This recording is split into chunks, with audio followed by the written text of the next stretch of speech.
Hey there, welcome back to 7-Minute Books.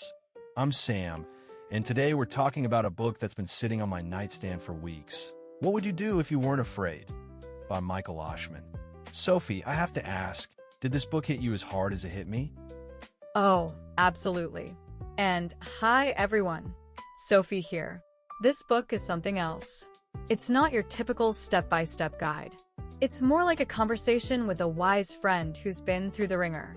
Oshman is a leadership coach, but she gets deeply personal. The core question, what would you do if you weren't afraid? It sounds simple, but it's actually a mirror.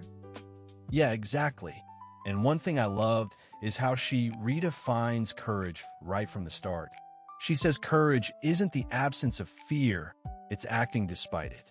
That's not a new idea, but the way she frames it really stuck with me. Right. She dismantles the myth that brave people don't feel fear. Instead, she says fear is just a signal like a data point. We're supposed to get curious about it, not try to squash it. Honestly, that was a relief to hear. I've spent so much time thinking I'm a coward for feeling scared before big things. But she says no, that's just your ancient alarm system going off. It's designed for saber-toothed tigers, not for tough conversations. That's the key distinction she makes. Real fear versus imagined fear. Real fear is when a bus is about to hit you. Imagined fear is worrying about a presentation next week or whether someone will judge you.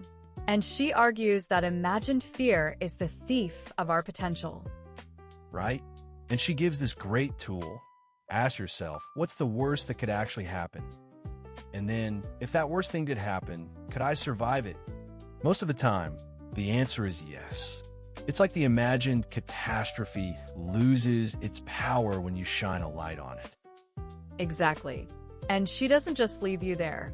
She has this concept of a fear audit. You go through your life, career, relationships, health, and ask where fear is calling the shots. Then you ask what you'd do if you weren't afraid. That answer is almost always your next step.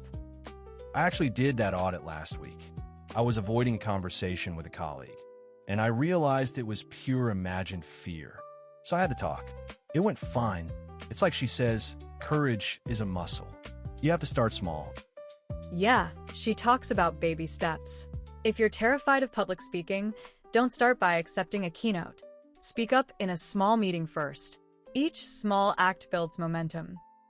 And she's very honest about her own struggles. She shares stories of growing up in a tough environment, losing people, failing at work. It's not a look at me, I'm perfect thing. It's more like I've been in the trenches, and here's what helped me. That vulnerability is a huge part of the book. She actually devotes a whole section to the fear of being vulnerable. She asks, what would you do if you weren't afraid to be seen? That's a deep question. How many of us hide parts of ourselves because we're scared of rejection? Yeah, she argues that the greatest loneliness isn't being alone. It's being with people while hiding your true self. That hit home. And then there's the fear of failure. She doesn't give you the cliche about failure being a stepping stone. Instead, she reframes it as a data point. You're not a failure. You just failed at this one thing. That separates identity from action. That's powerful. And she even tackles the fear of success, which I'd never really thought about. Success can bring new expectations, imposter syndrome, even outgrowing old relationships. So sometimes we sabotage ourselves because success feels scary. Right. She says we stay small because it feels safe. But the book is a permission slip to go after the big life.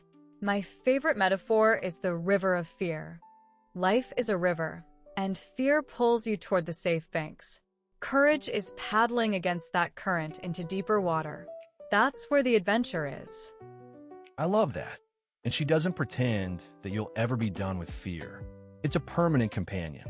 The goal is to have a new relationship with it, where you acknowledge it, thank it for its input, and then make your decision based on your values, not on fear's demands. That's the ultimate takeaway for me. A meaningful life isn't a life without fear. It's a life where fear doesn't get the final say. So my one takeaway? I'm going to start asking myself that question every morning. What would I do if I weren't afraid? And then actually do at least one small thing toward it. That's a great practice. And if you want to explore this book further, the whole library is over at 7minutebooks.com/app. They have over 6,000 fiction and nonfiction titles you can read or listen to in any language, and it starts at just $2.99 a month, $9.99 a year, or $19.99 for lifetime access. Well, let's go paddle into that deeper water. Exactly. The book's whole point is that the life you want is waiting on the other side of what you're afraid to do. So go ask the question. We'll see you in the next one.